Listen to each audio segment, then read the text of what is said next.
Hi everyone, I'm Hess. I'm a cardio reg at York, and I'm currently trying to get used to the sound of my own voice on these recordings. But what I'm going to try and do is provide some good cardiology electronic teaching that should be applicable for both phases 2 and 3 of your HIMSS course.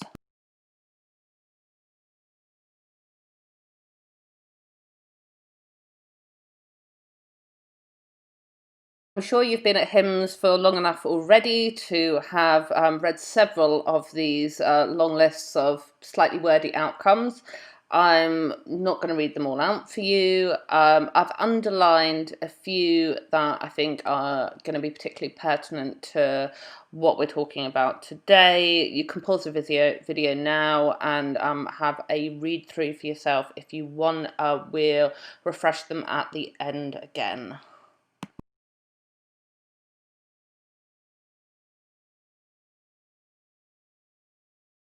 For all your teaching to be really clinically applicable. So I'm going to try and deliver this through a series of case presentations initially. So we'll start by imagining that we're seeing a patient on the acute medical unit or somewhere where you're clerking a patient initially in the hospital. And the chap we're going to see is a 56-year-old man who has presented with central chest pain. Take your presenting history with a Socrates type pain approach. So this chap tells you that he's had central crushing heavy chest pain. It started suddenly at rest, was severe. He rates it at 8 out of 10 in severity. It lasted for about half an hour. There weren't any particular relieving factors. It didn't radiate anywhere, but he did notice that he was clammy and sweaty at the time. You ask him about his background. He used to smoke about 20 cigarettes a day for about 20 years, but he stopped 10 years ago. He also takes medication from his GP for high blood pressure and type 2 diabetes, but is otherwise pretty fit and well for age. He tells you that both his dad and his elder brother have had heart attacks. Both of these were in their 60s when this occurred. He's an IT technician who lives with his wife and has two grown-up sons who aren't at home anymore. He also tells you that he plays golf regularly, but otherwise doesn't get much exercise. He takes metformin and amlodipine prescribed by his GP, but tells you that he doesn't buy any medications over the counter and also that he hasn't used any illicit drugs in the past. And we're good HIMSS students, so we don't forget to ask how he feels about it. This particular patient tells you that he's frightened. He's worried that it's his heart. He thinks his dad and his brother had similar symptoms when they had their heart attacks.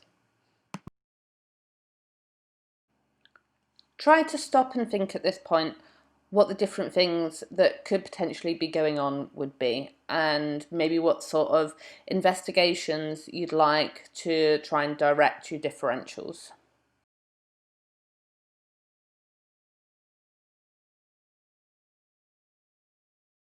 Talk a bit now about the patient pathway of how you actually come to see this patient. I think when I was third year, I didn't really have a clear idea of exactly how this worked, and it is, particularly in cardiology, particularly crucial as to where we direct patients and what happens from their initial symptoms.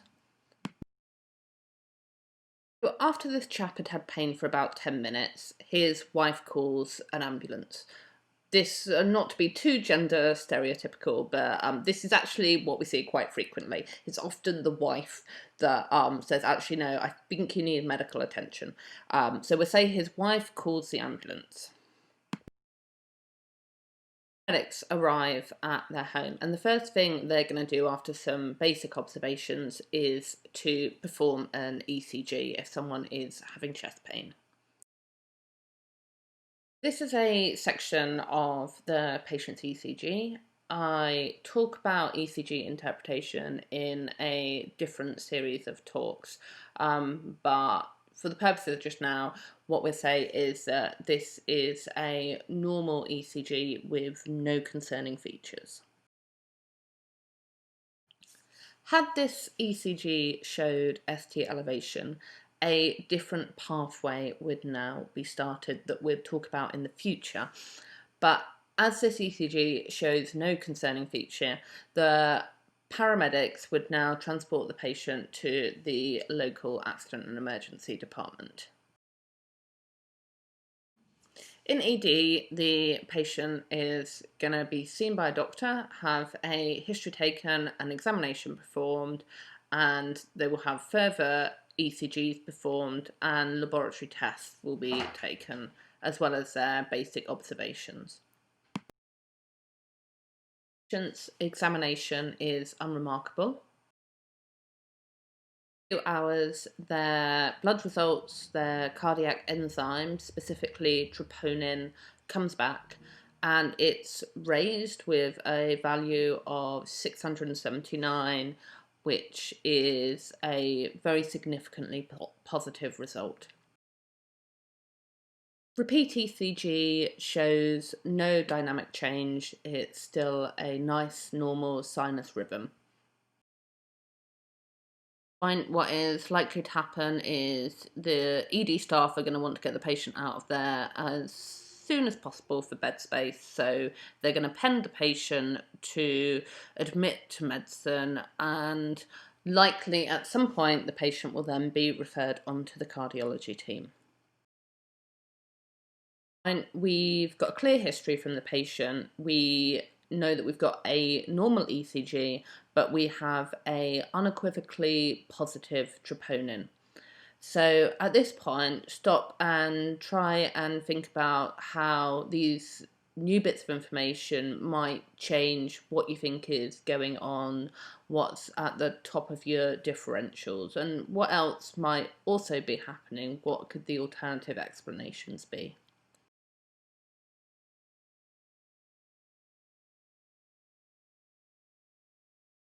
Point, I'd pull my clinical reasoning together with a number of key factors. This patient has what we describe in the business as a good history. And by that, what we mean is a good history for a ischemic heart disease type pain. So the pain is central, it's crushing or heavy, it's severe, it came on suddenly, and is associated with symptoms such as feeling clammy, feeling sweaty.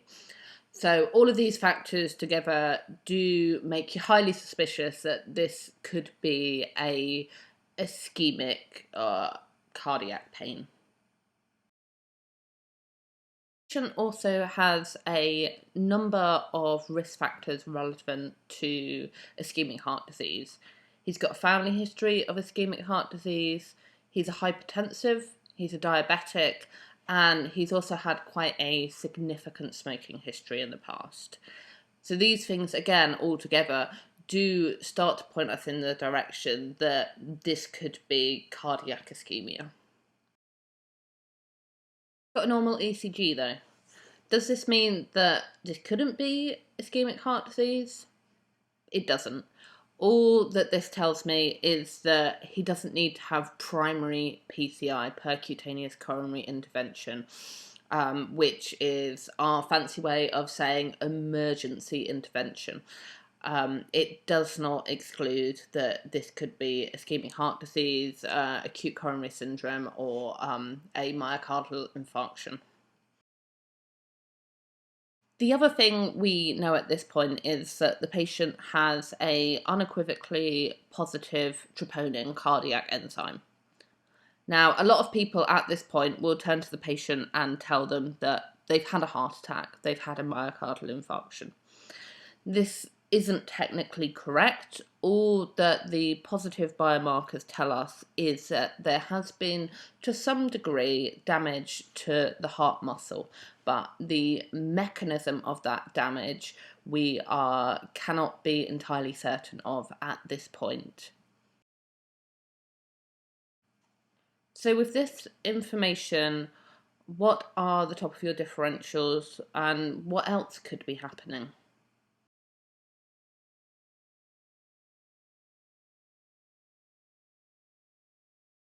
To take our clinical reasoning further, one of the things that we can say for definite right now is that there has been an area of heart muscle damage because we know we have a troponin leak. For definite at this point, but we can start to think about what the likely mechanisms of this heart muscle damage are. Could have been a loss of blood supply to an area of the heart muscle. So this is what we mean with ischemic heart disease or a myocardial infarction.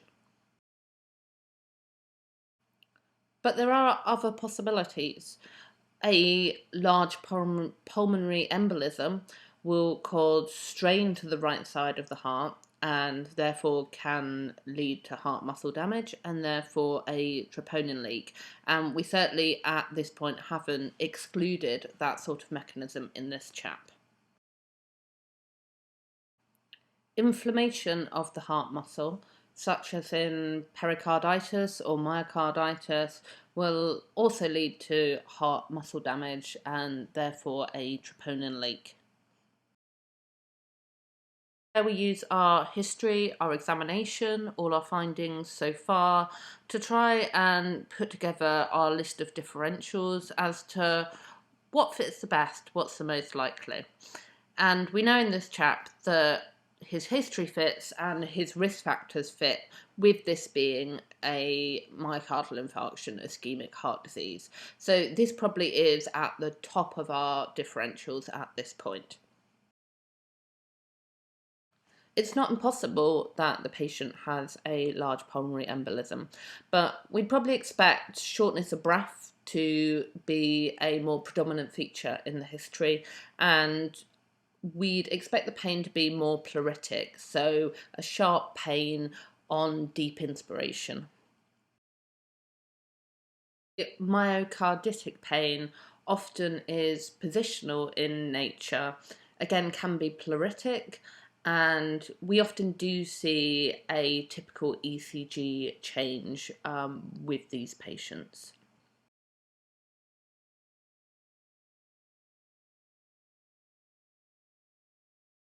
Other mechanisms of heart muscle damage, so a troponin rise in association with chest pain. The significant hemodynamic strain will also put strain on the heart. So a severe sepsis, blood loss, burns, aortic dissection, all of these can lead to heart strain and therefore chest pain and troponin rise. Very fast heart rates, arrhythmias such as fast AF or VT, VF can cause strain to the heart muscle and therefore troponin rise and chest pain. Strain within the heart, such as aortic stenosis or the obstruction you see in hypertrophic cardiomyopathy, can also lead to a troponin rise, and aortic stenosis is also known to be associated with chest pain. A condition called Takotsubo's cardiomyopathy, in which classically there is a stressful situation that leads to a ballooning of the apex of the heart. This can cause both significant troponin rises and present with chest pain.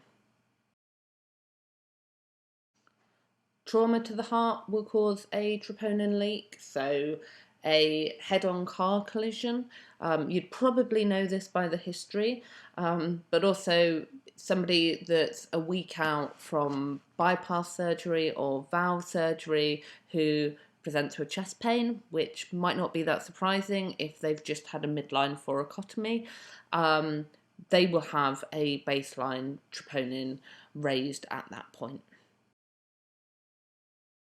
It's worth noting at this point that a myocardial infarction, a troponin rise that has occurred secondary to another process going on in the body, such as a significant sepsis, we tend to term a type 2 myocardial infarction.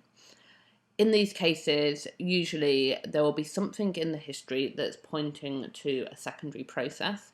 You're also likely to have other abnormalities in observations, in blood results, such as in the case of a sepsis, you'd see a high white cell count, neutrophil count, pyrexial, and maybe an abnormal chest x-ray that are all going to point to there being another process going on. In the case of the chap that we're talking about here, none of those things are present, which points more to it being a primary cardiac event. Our patient hasn't reported any palpitations, and we haven't noticed any abnormal rates, arrhythmias on his ECG, which makes a arrhythmia a less likely cause of his presentation. Hopefully someone would note a significant ejection systolic murmur in the case of aortic stenosis when they were examining the patient. Can often be quite difficult to exclude a Takasubu's cardiomyopathy with these type of presentations. It is now reported to be more common than we originally thought, but often there is a history that someone has had a recent stressful life event. We'd know from our history if the patient had recently had significant trauma to their heart.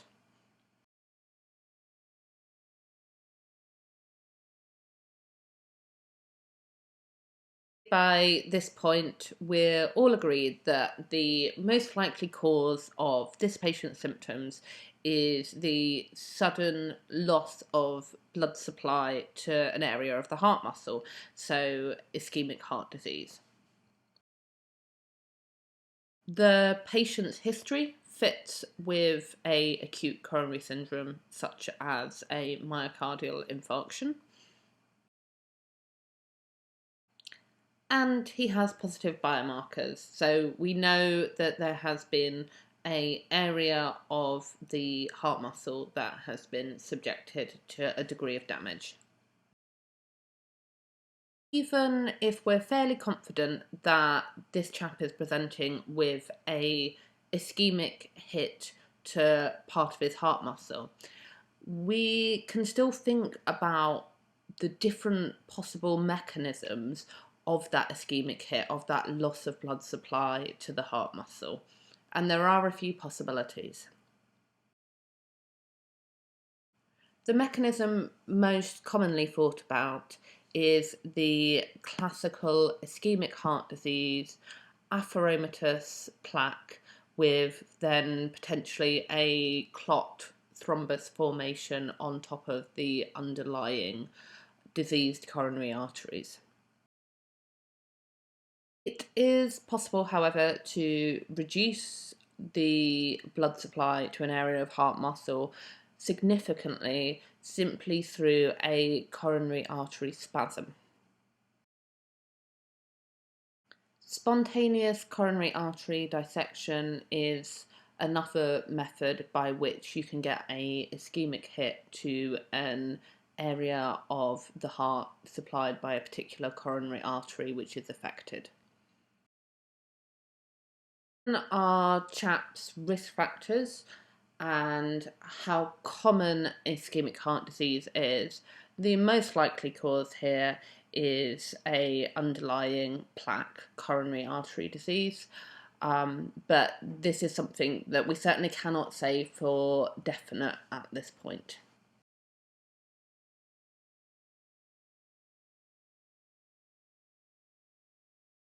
So just to summarise, because we love a good summary at HIMSS, we've got a 56-year-old chap who has a good history for a acute coronary syndrome.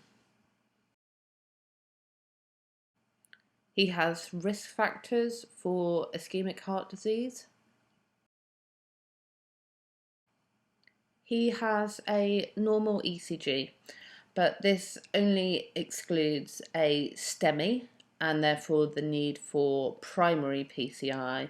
This does not exclude a NSTEMI as a diagnosis. He has positive cardiac specific biomarkers, so we know there has been a degree of damage to the heart muscle.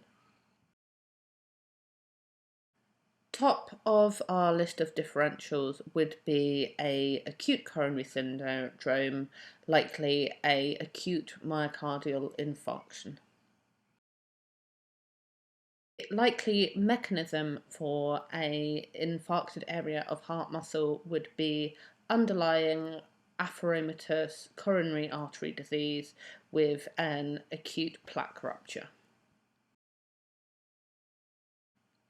However, without further invasive tests, we cannot be certain of the diagnosis or mechanism, so we need to remain vigilant for other possible explanations of the patient's symptoms, such as pulmonary embolism, coronary spasm, spontaneous coronary artery dissection, or a Takotsubo's cardiomyopathy.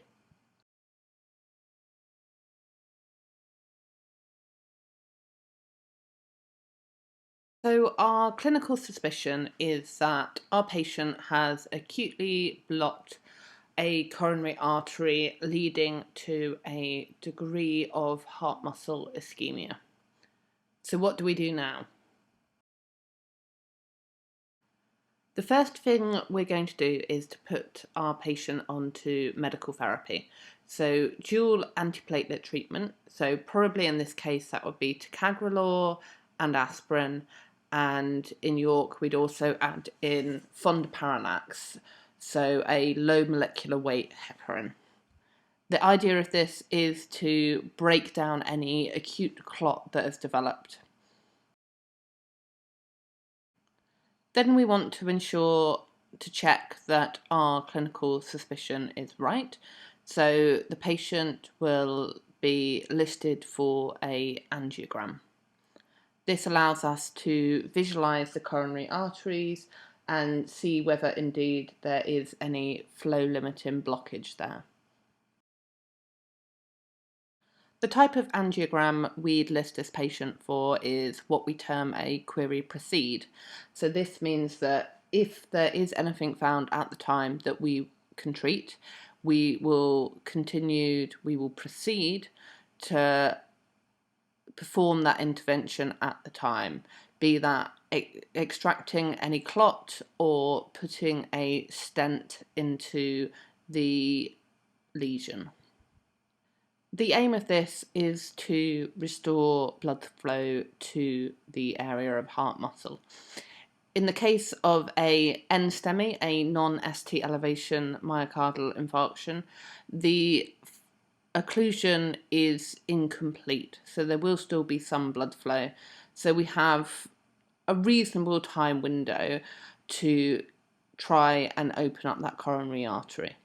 In the case of a ST elevation MI, a STEMI, that would hopefully be diagnosed immediately as soon as the paramedics have gone out to the patient, we want to restore blood flow as soon as possible, certainly within 12 hours, because this indicates a complete occlusion of the coronary artery.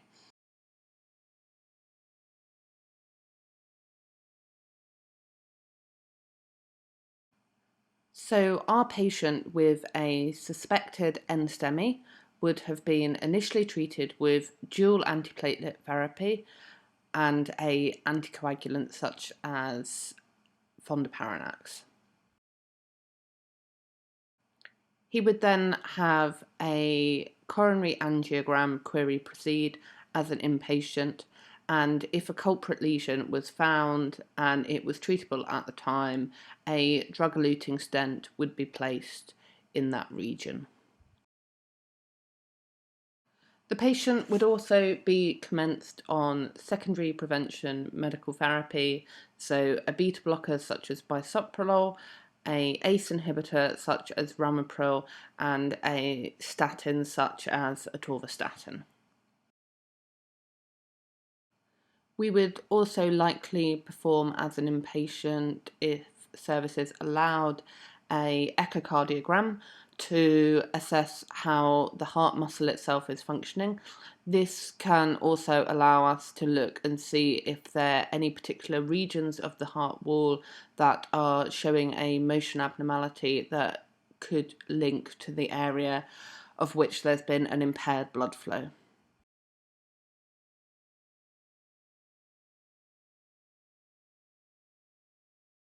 Summary, our patient was a 56-year-old man presenting with a central crushing chest pain that was severe in nature, lasted for approximately 30 minutes, and was associated with him feeling clammy and sweaty. He had a number of risk factors for ischemic heart disease, including being an ex-smoker, a hypertensive, and a type 2 diabetic. He also had a family history of ischemic heart disease.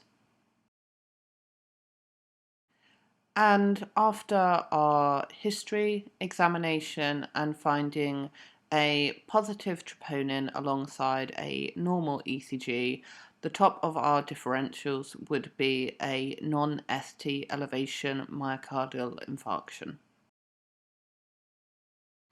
Without further investigation, however, we would not be able to be certain of this diagnosis, so we would bear in mind differentials such as a pulmonary embolism, coronary artery spasm, spontaneous coronary artery dissection, or Takasubu's cardiomyopathy.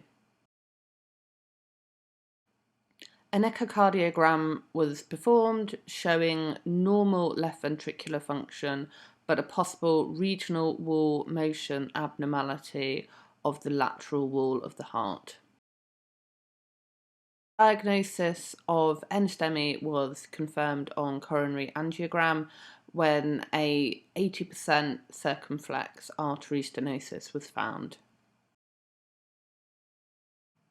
A drug-eluting stent was inserted into the lesion in the circumflex artery.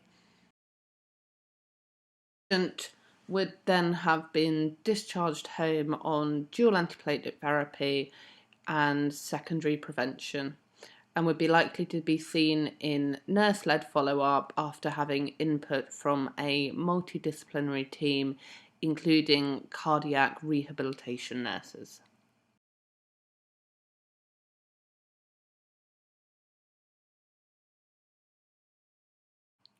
So that completes our first case history when thinking about central chest pain.